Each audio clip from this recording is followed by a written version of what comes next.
Bom dia, gurias. Vamos para a nossa quinta mentoria. Hoje a gente vai começar falando do CSS, né? Fazendo a revisão do CSS, que até a mentoria passada a gente revisou, deu uma revisada, né, em alguns tópicos do HTML. Falou da importância do HTML, né?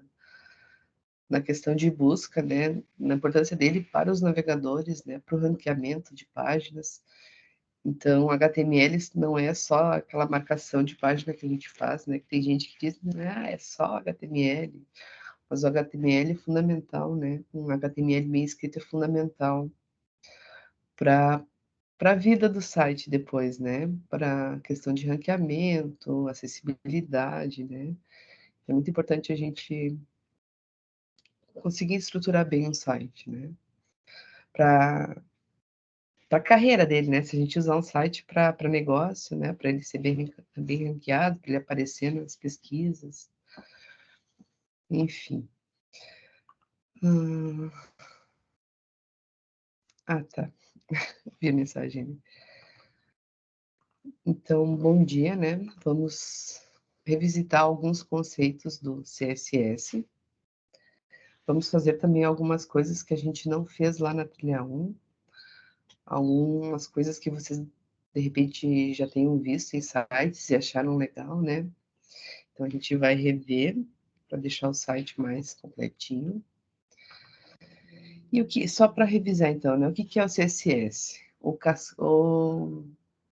folhas de estilos em cascata, né? É uma linguagem de estilo usada para descrever a aparência e o layout de documentos HTML e XML.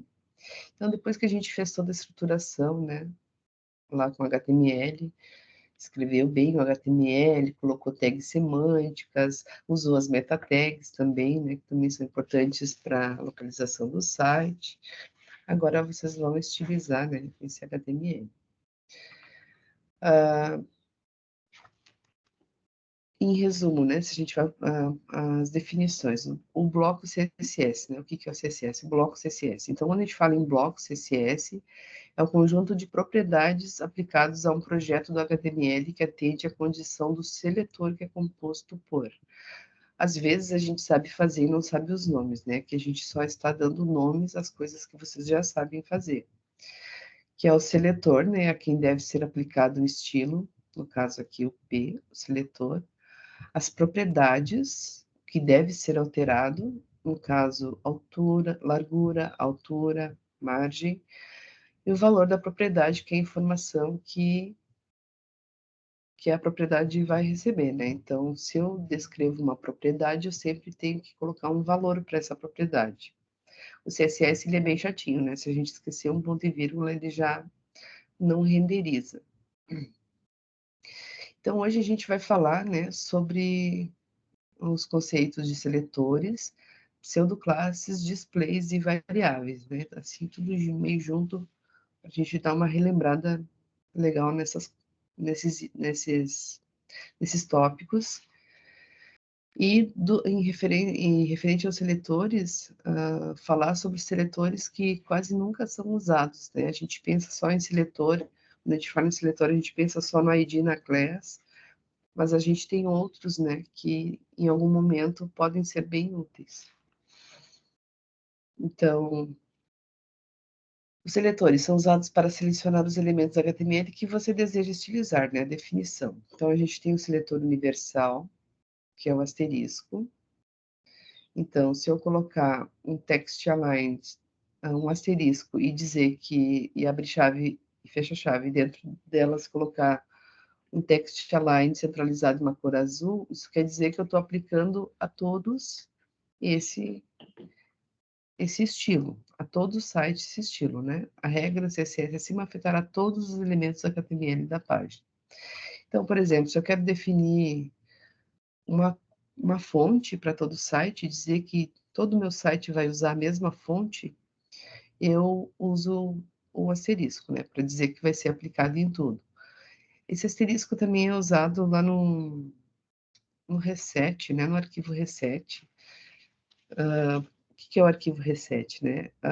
A gente consegue encontrar ele até pronto na internet, que que é zerar tudo, todas as tags, né, que eu possa trabalhar que eu possa ter no meu site.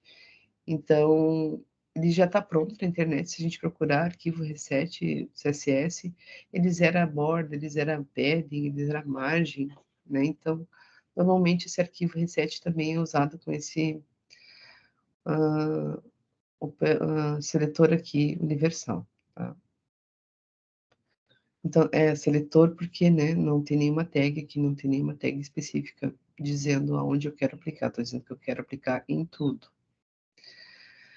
Também posso, né, agrupar seletores, então, para minimizar o código e agrupar seletores que terão a mesma estilização, separamos cada seletor com vírgula. Se eu vou usar a mesma estilização em mais de um seletor, né, para não escrever várias vezes a mesma coisa, por exemplo, escrever o H1 Text Align Center Color Red, depois H2 Text Align Center H-Red, P Text Align Center Color Red, eu falei H-Red antes, né? Misturei. Né? Para não escrever 3 regras separadas, eu posso, como elas vão usar mesmo, eu posso unir os seletores e separar eles por vírgula. Funciona, tá? Sem problemas. Vai minimizar o código, né? Porque às vezes a gente se empolga e quando vê tem um monte de linhas, né? No CSS. E o que pode acontecer quando a gente tem muita coisa? A gente meio que se perder ou ter que estar revisitando tudo. Porque quando se renderiza o CSS, ele vem renderizando de cima para baixo, né? Uma linha após a outra. E tudo que a gente coloca por último sobrescreve os anteriores. Então, se em algum momento lá eu quis que o H1 fosse vermelho e mais para baixo eu coloquei que ele é azul, ele vai ficar azul, ele não vai ficar mais vermelho, né? Vai ser sobrescrita a primeira regra. Então, a gente tem que cuidar dessa questão. Por apenas uma tag, né? Como normalmente a gente faz. Né, a gente está falando dos seletores. A gente pode também selecionar por classe.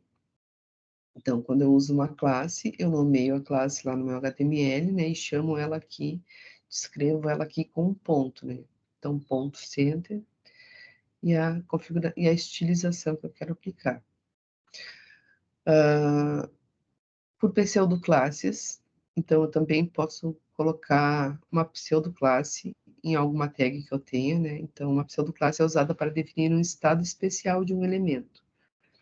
Uma pseudoclasse não é uma classe, né? É uma pseudoclasse, então elas são diferentes. Tanto que quando eu uso a pseudoclasse, eu uso 2 pontos, não uso o ponto e o nome da classe, como esse anterior aqui. Tá? Então, eu tenho pseudoclasses para link não visitado, né? Posso estilizar um link não visitado, aqui, por exemplo, a estilização está na cor vermelha. O link na tag âncora, né, que a gente usa para links. Eu posso estilizar também com uma pseudoclasse para quando o mouse estiver sobre um link.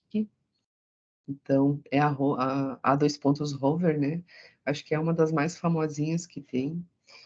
Eu vi o pessoal usando até nas tabelas, fica bem legal, né? Quando passa o mouse fazer um efeitinho ali, alguma coisa. Mudar de cor, né? Ou ativar uma transição, sei lá. Quando o mouse é colocado em cima. Também tem a pseudoclasse para configurar quando o link já foi visitado. Então, abre o visit, né? E para quando o link for selecionado, que é o active, 2 pontos active. Então, posso fazer algumas estilizações com pseudoclasses. E lembrando também que a pseudoclasse sempre é colocada com 2 pontos, né? A tag, 2 pontos, e a pseudoclasse. Depois eu tenho a pseudoclasse first child, que corresponde a um elemento especificado, que é o primeiro filho de outro elemento. Esse first child é o primeiro filho, normalmente é utilizada em menus, quando eu uso menus. Eu tenho um menu lá com 5 itens, por exemplo, e quero que o primeiro item do menu tenha uma margem diferente do último, né? Porque A margem do primeiro vai ser maior, por exemplo, tá? Então, eu posso estilizar aquele item do menu em separado pela pseudoclasse Child. Neste exemplo aqui, é o primeiro filho, né? Então, por exemplo, todas as tags que estão dentro de outras, sempre a mais interna vai ser a filha, e a mais externa vai ser o pai, vamos dizer assim. Por exemplo, eu tenho uma div aqui com 2 P's dentro. Poderia ter outras tags, né? Mas eu tenho 2 aqui e não tenho ID, né? Não tenho ID, também não tenho uma classe. Para diferenciar uma da outra, eu posso usar a pseudoclasse firstChild, dizer que eu quero utilizar apenas o primeiro filho, né? A primeira tag que está dentro de um pai. Notem que não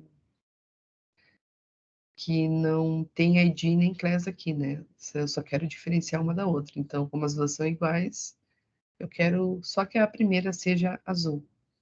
Então, eu posso usar tranquilamente essa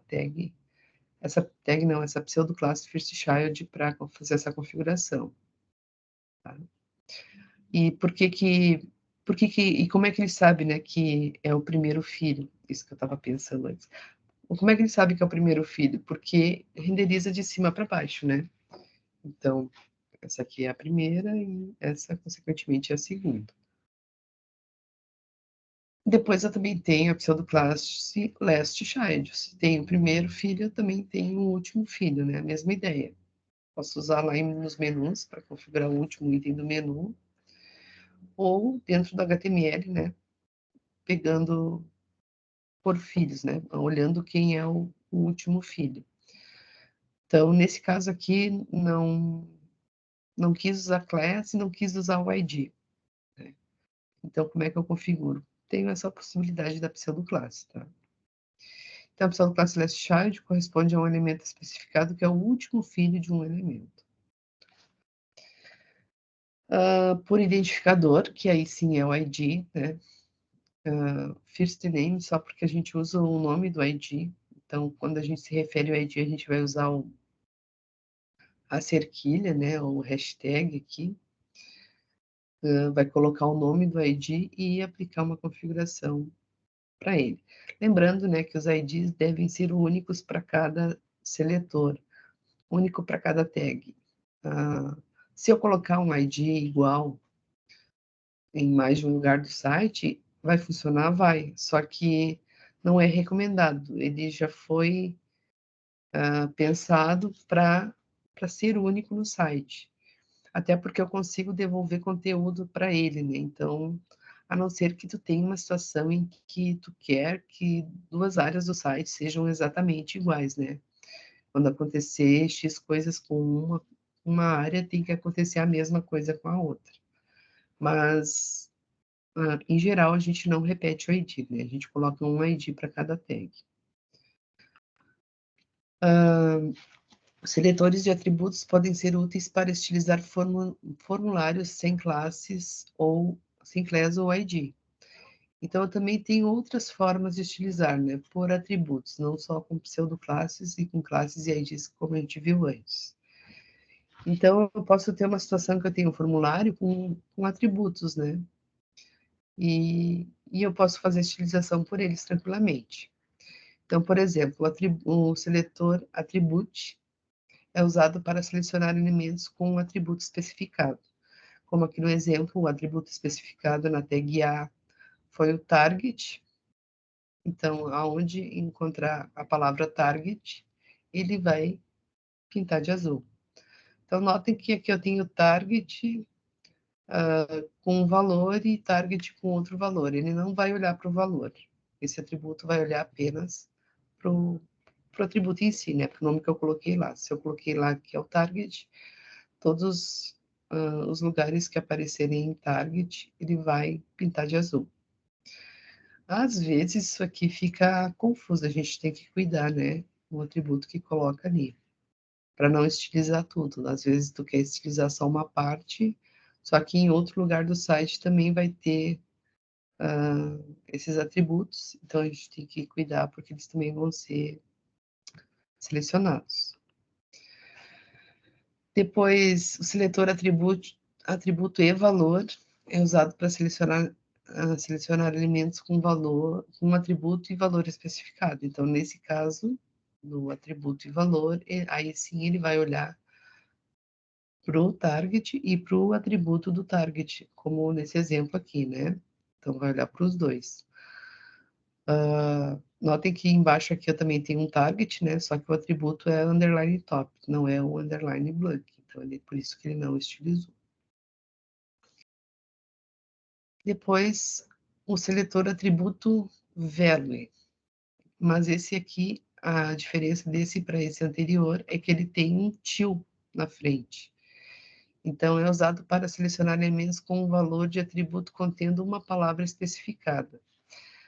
Quer dizer assim, o til, tem a palavra flor mais alguma coisa, né? Tem a palavra flower aqui, mais alguma coisa junto. Então, por isso que ele selecionou aqui o primeiro e o segundo, né? Porque tem flower, tem clematiza aqui flowers e aqui só tem flowers. Então, ele encontrou o atributo, né? Por isso ele estilizou. Tem o atributo também, o seletor atributo barra igual value, que é usado para selecionar elementos com atributo especificado, cujo valor pode ser exatamente o valor especificado ou o valor especificado seguido por um hífen. Então, nesse aqui, ele pega o atributo, a classe aqui, né, barra igual a top. Então, ele vai pegar o atributo e mais o que tiver depois do hífen, por exemplo, né? Não sei se vocês ouvem aqui, mas os meus cachorros, os cachorros meus, os da vizinha, eles adivinham, assim, quando a gente está fazendo mentoria, todo mundo começa a latir ao mesmo tempo, olha. Não sei se, se vocês estão ouvindo. Ai, E aí o raciocínio da gente fica difícil de conseguir fluir, né, com esse barulhão. E acontece também. Vamos agora, a gente vai atrapalhar, né? Vamos lá, todo mundo junto, latindo. Sim, orquestra sinfônica, exatamente. Então, vamos voltar. Então, o class top, né? Ele pega o valor que a gente especifica mais alguma coisa que esteja junto. Então, no caso ali, ele vai pegar o top mais o hífen, né? Para configurar. Tem o class, ou com circunflexo, que é usado para selecionar elementos com atributo especificado, cujo valor começa com um valor especificado. Então, tudo que começar com top, ele vai selecionar. Esses seletores, eles não são utilizados porque são bem fáceis de ser confundidos, né? Mas depois que tu começa a usar e já se acostumar, né, com a diferença de cada um, tu pode usar tranquilamente como class e como ID, né? Não sei se você já tinha ouvido falar nesses atributos, se alguém já tinha usado. Eles são bem incomuns, né? A gente vê pouco esse tipo de seletor nos sites, mas dá para usar tranquilamente, né? Depois eu tenho o class atributo também com cifrão, que é usado para selecionar elementos cujo valor de atributo termina com um valor especificado. A Marcia nunca tinha visto.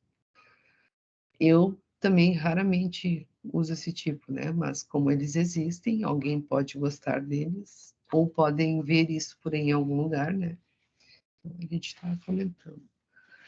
Então, esse aqui vai selecionar pelo que tiver no final do atributo. Então, no caso aqui, a class, tudo que terminar com teste. Então, first test, my test e my test junto. Tudo que, todas as tags que ele encontrar, todos os atributos que ele encontrar a palavra teste, ele vai selecionar de azul. Nesse caso, nesse exemplo, né? Depois eu tenho o class asterisco D. O seletor atributo asterisco e valor é usado para selecionar elementos cujo valor de atributos contém um valor especificado. Então, nesse caso aqui, todas as classes que têm qualquer coisa com a sílaba T. Então, ele vai pintar de azul tudo. Aqui está escrito amarelo, né? O background é amarelo, mas não ficou, é azul, tá? Foi uma falha aqui de digitação. Eu penso, não sei porque acho que eu devia estar pensando no amarelo aqui. Mas seria azul, né? Para continuar o exemplo. Então, tudo que ele encontrou na classe aqui, onde ele encontrou a sílaba T, ele vai selecionar. Então, class, first test, que também tem o myTest separado e o myTest junto. Tá? E aí, falando um pouquinho, então, isso foram alguns seletores, né, incomuns que a gente não vê tanto por aí, né, não são tão usuais como os que a gente é acostumado a usar, como o ID e o Class. Tá? E aí, em relação aos displays, né, a gente começou lá na trilha 1, falando do display block. Vocês fizeram aquelas caixinhas de box model tão lindas lá, com flores, não sei se vocês lembram, que é a minha tarefa preferida da trilha 1. Eu até tinha que dar uma atualizada, mas fica tão bonita aquela atividade que eu tenho pena de tirar. Quem passou direto para 2, o box model, eu pedi uma caixinha com uma flor dentro e com uma borda e com um textinho dentro só. Mas assim, se a gente poderia tranquilamente imprimir cada trabalhinho daquele e fazer assim uma coleção de quadrinhos, porque mesmo sendo uma tarefa simples, cada um fez o seu jeitinho ali. Nossa, ficou muito bonito. Se eu tivesse uma impressora a laser, assim, que eu pudesse imprimir muitas coisas, eu faria vários quadrinhos e colocaria na parede daquela atividade, porque é muito, muito bonito. Então, lá a gente viu, né, os displays, alguns displays, começamos pelo block, pelo inline e block. Quando a gente se refere a block, inline e block, display block, a gente está pensando fora da caixa, né? Tudo que está fora da caixa. Então, quando falamos e quando usamos esses displays, a gente está usando caixas independentes, né? É tudo tratado como sendo caixas independentes. Por isso, fora da caixa, né? Cada um seria uma caixa para a gente conseguir organizar no site. Depois a gente falou do Flex, do Grid, né? Flex, Inline Flex, Grid, Inline Grid, e também falou do Display None. Quando a gente se refere a Flex e Grid, a gente pensa dentro da caixa, digamos assim, né? Porque quando a gente usa o Flex e o Grid, a gente vai usar um container e vai organizar tudo que tiver dentro desse container. Assim, fazendo uma analogia, né, em relação à caixa. Então, o bloco, a gente tem várias caixas que a gente tenta organizar, e no Flex e no Grid a gente cria uma grande caixa e arruma os elementos dentro dessa caixa. Né? São diferentes, a usabilidade deles são diferentes. Por isso que a gente, quando usa o Flex e o Grid, no Flex, principalmente, a gente cria o container, né? A gente cria uma tag mais externa, dizendo que ela é container, e aí o que vai ter dentro do container. A gente tem no Flex e no Grid propriedades só para o container e propriedades para os filhos, né? Para quem está dentro da caixa, para os filhos do container. A gente vai falar, a gente vai rever também o Flex e o Grid, tá? Mais adiante. Hoje só para relembrar. Aí algumas peculiaridades, né, do bloco do inline que a gente deve observar. Então, relacionamento de uma caixa com outra caixa, comportamento de uma caixa em relação a outra caixa, né, o bloco e o inline block.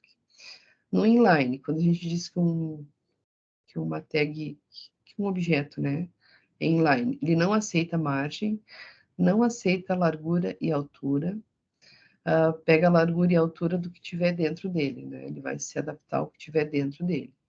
Não gera quebra de linha e um elemento inline ao lado do outro inline ficam lado a lado. Né? Se eu tiver dois elementos inline, eles vão ficar lado a lado. No block, a largura 100%, a margem bottom e top, né? Ele aceita a gente configurar a margem de cima e de baixo, aceita altura e largura e possui quebra de linha, quando a gente está no display block. No inline block, o elemento vira block, mas herda por padrão as propriedades inline, aceita altura e largura, aliás, largura e altura, e não aceita margem. Por que eu quis comentar isso aqui, né? Porque às vezes tu faz uma configuração em algum momento, em algum elemento, e tenta aplicar a margem, por exemplo, no inline block. Ah, mas eu estou colocando aqui, não está pegando. Não está pegando porque existem algumas regrinhas, né? Nesses displays que não funcionam. É que nem tu tentar centralizar uma imagem com text align, por exemplo. Não vai funcionar, porque o text align é feito para texto, né? E imagem não é texto. Então, tem coisas que... Ah, mas por que não pegou, né? Fica tentando ali tamanhos diferentes. É por causa dessas questões, né? Existem algumas regrinhas ali e é por esse motivo que não funcionam às vezes em alguns lugares do site, tá? No Flex e no Grid, o comportamento de uma caixa que contém elementos dentro, né? Quando a gente define display, Flex e Grid. O Flex desbloqueia propriedades para trabalhar com elementos internos e o elemento principal fica block. Então, quando a gente usa o Flex, e a diferença do Flex e para o Grid é que o Flex eu consigo trabalhar ou na horizontal ou na vertical, né? Um de cada vez, ou horizontal ou vertical. E o Grid eu consigo trabalhar na horizontal e na vertical ao mesmo tempo. Então, essa seria a principal diferença. Que às vezes parecem que são iguais, né? Mas não são. Eles têm essa diferença. Então, eu crio um elemento maior, né? Um container, e tudo que tiver dentro, eu vou... Quando eu digo que esse elemento, esse container é flex, eu desbloqueio outras propriedades para trabalhar com os itens, né? Com os flex items, o que tem dentro do container. O grid, ele desbloqueia propriedades grid para trabalhar com elementos internos, da mesma forma que o flex, e o elemento principal também fica um bloco, né? Fica com o display block, o mais externo, né? De fora.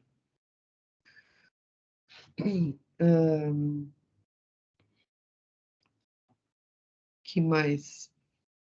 É o none, o display none. Eu abri o chat aqui, fui dar uma espiada no chat, me desconcentrei. O comportamento de uma caixa que contém elementos dentro, né? Então ele vai ter o comportamento de uma caixa também, só que ele vai remover o elemento da tela, né? E fica de ruim acessibilidade. Em que momento eu posso usar o display none? Quando eu quero criar já o elemento, deixar criado, mas eu não quero mostrar ele, né? Então eu digo que o display dele é none. Só que fica ruim para acessibilidade, né? Se o leitor ali não, meio que não vai entender quando tu coloca um elemento em display none. Ele vai enxergar, né? Vai ler, mas vai ficar meio que fora de contexto. Mas, que nem eu falei, né? Em algum momento, de repente, tu precisa de usar em alguma situação. Porque a gente fala em algum momento, né? Porque as ideias são bem diversas, assim. A gente, que nem o exemplo do box model que eu estava falando, era uma tarefa bem simples, só que cada pessoa teve uma lógica diferente, imaginou uma coisa diferente, fez a mesma coisa de uma forma diferente, né? Isso que também é muito bacana na nossa área, né? A gente pode fazer muitas coisas, só que a gente nunca vai fazer da mesma forma, né? Cada trabalho vai ser diferente. Então, vai ser uma aventura diferente, não sei, eu encaro assim, um desafio diferente, né? Que tu vai uma criação diferente, que sempre no final tu vai fazer alguma coisa, vai ficar diferente, não vai ficar exatamente igual. E por último, as variáveis, né? A gente também pode criar variáveis no CSS, quando a gente usa muitas vezes, por exemplo, a mesma cor, né? Então não tem por que eu declarar toda vez, né, aquela cor. Eu posso criar uma variável e só chamar essa variável no código. A outra parte legal de usar variável é que, por exemplo, eu usei uma cor azul lá em várias partes do meu site. Só que agora eu não quero mais que aquela cor seja azul, eu quero que aquela cor seja amarela. Se eu criei de uma forma tradicional, código, né, sem usar variável, eu vou ter que ir em todas as partezinhas, né, onde foi colocada a cor azul e trocar para amarelo, por exemplo. Se eu usar uma variável, eu só vou lá na declaração dela e troco a cor. e pronto. Aonde essa variável foi chamada, a cor vai ser alterada automaticamente. Pense em códigos grandes, né? Como isso afetaria em tempo, né? Imagina um código de 1000 linhas lá, ter que estar catando a cor azul para trocar. É muito retrabalho, né? Muito trabalho repetido. Então, nessas situações, a variável é bem legal, né? Então, a variável, entre parênteses, é uma função, né? Que é usada para inserir o valor de uma variável CSS. As variáveis CSS têm acesso ao DOM, o que significa que você pode criar variáveis com escopo local ou global. Não sei se vocês lembram de escopo, a gente vai falar do escopo de novo no JavaScript. O escopo é o lugar onde a gente declara as coisas, e esse lugar pode ser visto por todo o código ou por apenas uma parte do código, né? Então, por isso a gente chama global ou local. Se o código todo enxerga o valor dessa variável, a gente diz que ela é global. Se só um bloco de código enxerga essa variável, a gente diz que ela é local. Tá? Então, uma boa maneira de usar variáveis CSS é quando se trata das cores do seu design, né? Por exemplo que eu citei, em vez de copiar e colar as mesmas cores repetidamente, você pode colocá-las em variáveis. Então, as variáveis CSS podem ter escopo global local, como eu comentei antes. As variáveis globais podem ser acessadas, utilizadas em todo o documento, enquanto as variáveis locais podem ser utilizadas apenas dentro do seletor onde é declarada. Então, eu posso declarar ela de forma global, como aqui nesse exemplo, com o root, né? Eu sempre especifico com as variáveis com o root, então 2 pontos root. Por exemplo, aqui eu tenho a variável azul e branca. Para declarar a variável, eu tenho que botar hífen, né? Traço, traço. O nome da variável, 2 pontos e o valor que essa variável vai receber. Aqui, o blue não é o nome da cor, é o nome da variável que eu quis que se chamasse azul. E aí, essa variável chamada azul vai receber essa cor aqui, hashtag hexadecimal. E a de baixo a mesma coisa, não é a cor branca, é o nome da variável branca, né, que vai receber aqui o valor. Lembrando, né, que é sempre propriedade e valor. Então, antes dos 2 pontos é a propriedade, depois dos 2 pontos é o valor. Então, isso aqui de forma global, né, eu vou declarar, normalmente são declaradas no início lá do arquivo CSS, e depois eu posso usá-las tranquilamente em qualquer parte do código. E local, quando eu quero dizer, né, quando eu coloco o CSS inline. Lembram do CSS inline lá no body, né? Não é o CSS inline, estou confundindo. Aqui é o arquivo CSS normal, mas também tem o CSS inline. Só porque eu coloquei em linha aqui eu me lembrei do inline, mas não. Aqui, o local, eu estou especificando que só o body, né, vai usar essa variável azul. Então, aqui só estou aplicando no body, tá? Seria local, só dentro do body. As vantagens de usar as variáveis são, torna o código mais fácil de ler, né, mais compreensível, e torna muito mais fácil alterar os valores das cores, né? Então, usem variáveis, é um conceito bem interessante. E aí você encontrará todas as orientações e conteúdos lá no Moodle, né? Tudo sempre vai estar no Moodle, né? Importante ler não, assistir as mentorias, quem não conseguiu participar do ao vivo, né? É claro que se a pessoa não assiste a mentoria e eu estou falando aqui, ela não vai saber disso, né? Porque às vezes eu vejo algumas pessoas perguntando coisas que a gente comenta aqui na mentoria, né? Então, importante dar uma espiada lá. Como a gente está trabalhando esse conceito, né, de buscar o conhecimento, tal, a gente sempre tem que procurar, né, antes de perguntar. Então, isso serve até para uma empresa, né? Porque a empresa às vezes te dá, por exemplo, a documentação de usa o framework Ember lá, que é um framework que é pouco conhecido. Não consigo encontrar muito exemplo dele na internet, mas tem a documentação. Então, o que eu tenho que fazer? Só que a documentação, eu entendo, só que a documentação é muito extensa. O que é mais fácil, às vezes, a gente perguntar, né? mas a gente também tem que aprender a procurar informação antes de perguntar, certo? Gurias, alguma pergunta? Deixa eu dar uma espiada no chat aqui, que eu vi que vocês estavam conversando. A Orquestra Sinfônica Canina, né? Agora ficaram quietinhos aqui. Que mais? Bom dia, meninos. Que pena ter que sair. Tá? A Ana precisou sair. Que mais? Não tem alguma pergunta específica. Alguém quer falar alguma coisa? Perdoe minha ausência, esse começo de curso foi um pouco tribulado, mas estou atualizando as atividades dos estudos. Sim, até por isso que a gente deixa gravado, né? Por essas questões de horário também. A mentoria já é bem cedinho para tentar pegar mais pessoas que ainda estejam em casa, né? Que a gente pensa, a pessoa começa a trabalhar às 9, tá num ônibus, de repente, né? Pode colocar o fone ali no celular, acompanhar. E para não deixar também de não tirar a oportunidade da pessoa ter acesso à mentoria, né? Só não consegue fazer perguntas, né? Como quem está aqui. De repente tem uma dúvida na hora ali, consegue já trocar uma ideia aqui com a gente. Mas a vida é assim, uma correria, né? Eu entendo perfeitamente e tá tudo bem. O que a gente pode fazer? Tentar se organizar, né?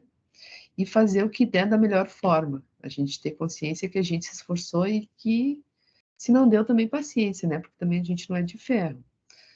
A Rosana está falando ali problemas de saúde, né? A gente agora também vê o inverno, começa questão de gripe, quem tem filho fica com filho doente, né? Nossa, vai muito longe. Então a vida não é fácil para ninguém.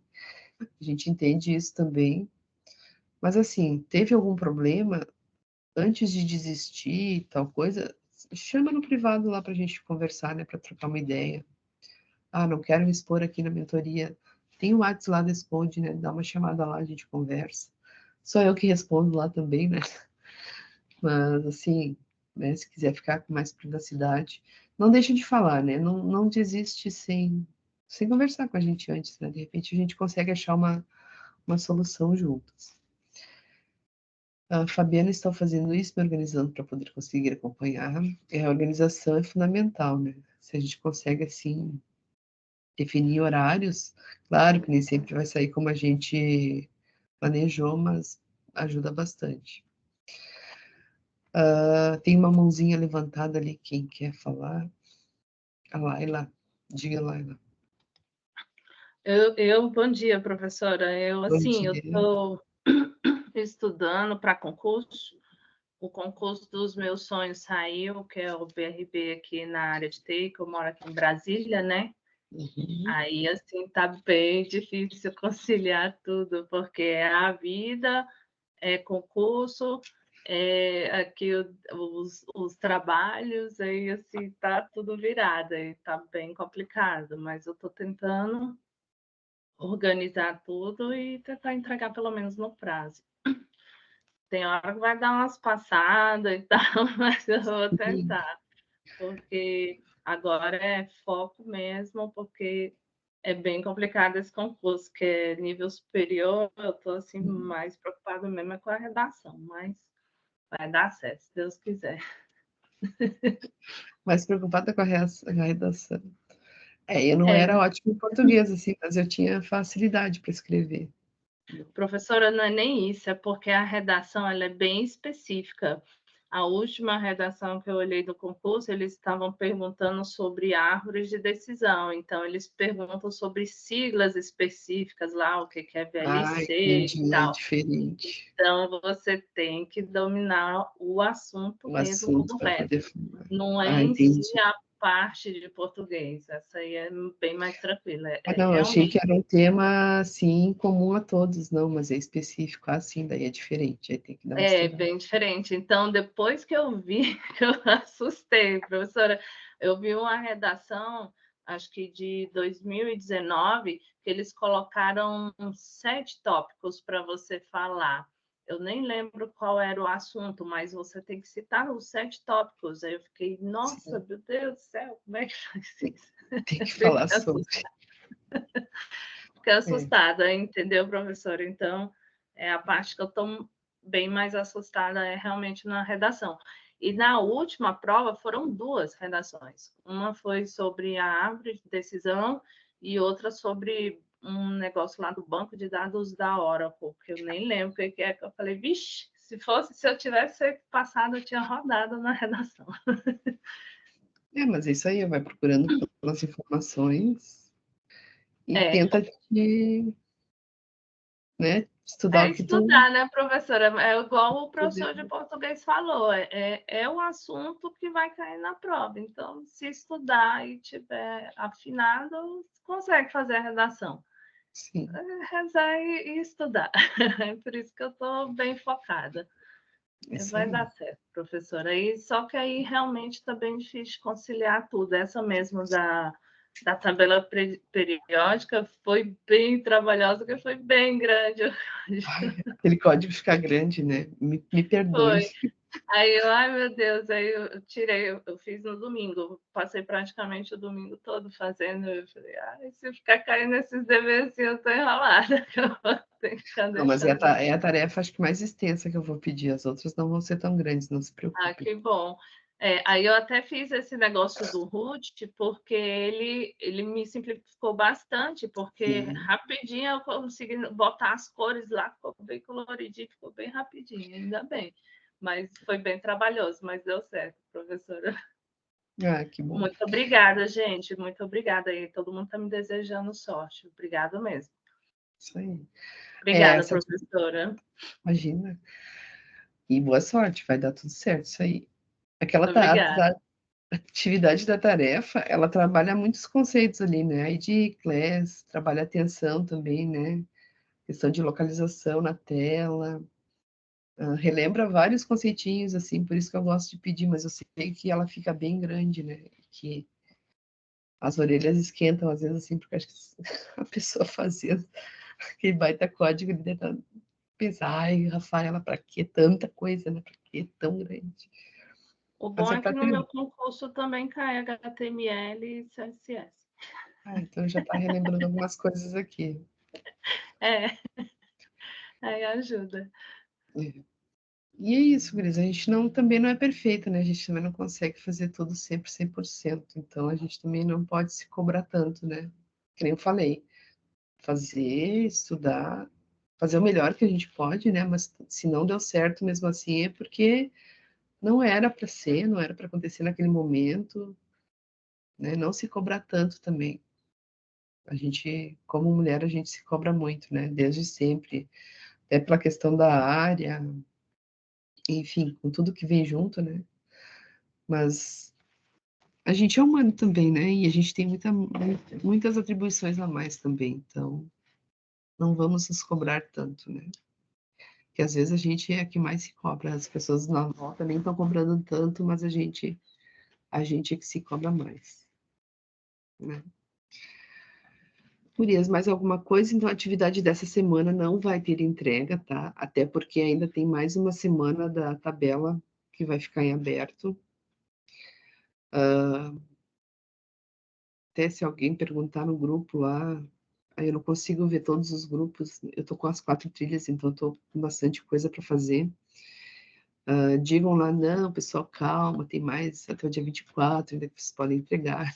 Assiste a mentoria. A Rafa falou disso lá na mentoria, né? Para quem não consegue assistir a mentoria ao vivo. E essa semana, então, vou deixar só exercícios lá para treinamento no W3. Eles têm uma lista de exercício lá. A gente consegue até tirar certificadinhos lá no W3C. Vocês vão ver lá. Para dar uma treinada, tá? Então, não tem entrega, só revisar esses conceitos, né? Que são importantes. São importantes principalmente na parte do JavaScript depois, né? A gente tem que saber para quem devolver, para qual atributo devolver as informações, né? Com o JavaScript. Então é importante estar bem lembrado essa parte de seletores. Tá? Ai, as provas vão começar hoje também. É tudo junto, né? Tudo junto. A Fabiana está dizendo. Mas vai dar tudo certo. No final sempre tem que dar certo, né? Não é que vai dar certo, tem que dar certo. A gente tem que fazer dar certo. Certo, gurias? Eu vou então encerrar. Um bom restinho de semana para vocês. Qualquer coisa, chamem lá. E seguimos. Um beijo. Obrigada, Rafa. Tchau. Beijo. Tchau. Até a próxima.